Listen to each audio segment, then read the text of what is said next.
inventory of the federal government because the most valuable inventory is in my own district, the nation's capital.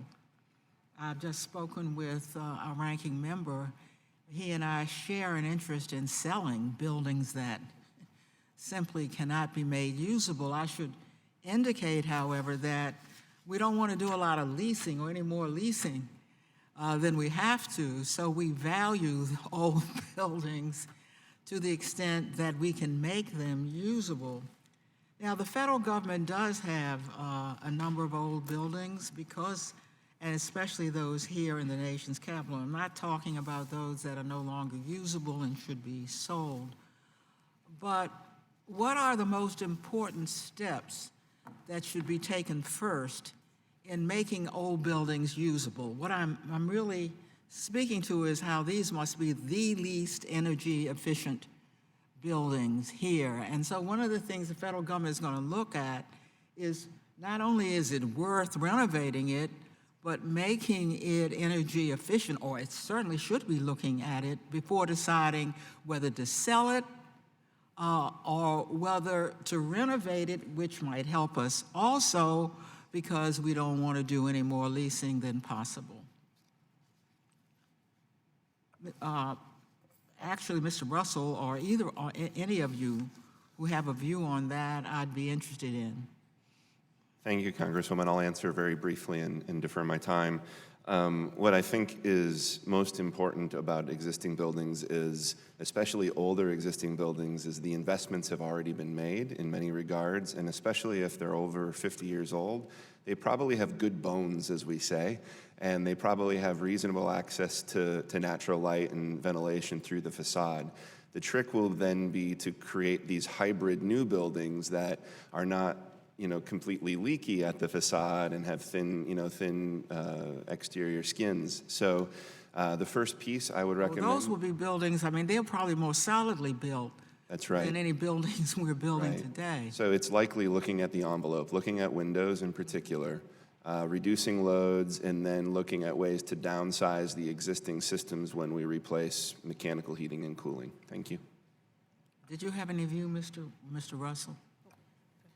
There's been a number of research papers and articles provided to go through exactly that process. I did some research projects when I was at University of New Mexico several years ago, in which we were analyzing various older buildings and what is the most cost-effective way to make those differences. Now, fortunately, agent groups like NAHB, National Association of Home Builders, AGC, and they have come out with actually guidelines that help the average building owner with that process. And so as Dr. Wimmelberg had mentioned, you start with the building shell, and then you proceed on through the basic systems, like simple things that you can do to your house even. Make sure all your doors are properly sealed, your windows are properly sealed, get rid of all those thermal bridges, and enclose your facility as much as possible, keep it weather tight, and then just upgrade the performance of your individual components within that. And, you find that the federal government understands what you just said in terms of its older buildings?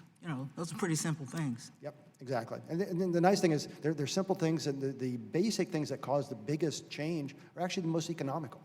And so the key is you start by going through the basic elements before you get into more complex. Are you finding that the federal government is doing what you're doing, those basic things, especially with these older buildings? I think if they have the funding, if they have the, it depends upon the agencies themselves. If they see the commitment to that, then I've seen for some DOD projects, definitely. They're trying to make that happen. I just like to find out at the next hearing if we're doing these simple things first. Yep. Seems to me we could be saving the federal government a lot of money. I do have a question I'm trying to find out about continuity. And I know there's some discrepancy between the parties on climate change, but I don't think there's any discrepancy on saving money.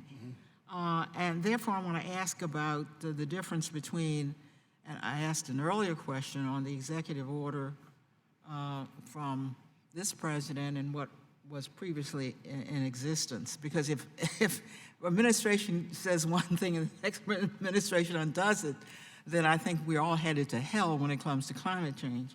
So there were guidelines set forth by the Council on Economic Quality's implementing instructions. That's really important, implementing instructions. They implement President Trump's executive order.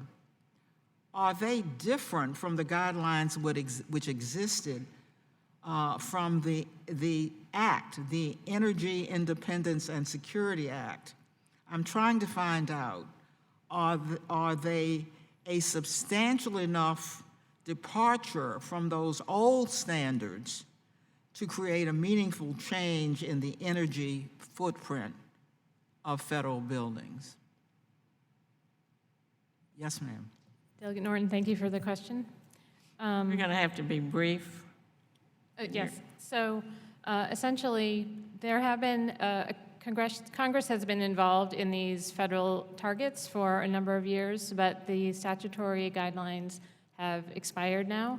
And with the new executive order and the implementing instructions, it does leave a lot of discretion with the agencies. So it will remain to be seen how the agencies implement that and as they set each annual target, as you heard from Mr. Kamshar. Thank you very much. It's all in implementing a statute, Madam Chair. Thank you. Thank you. Maybe we can get some reports from some of the different agencies of how they're implementing it. We now go to Mr. Palmer.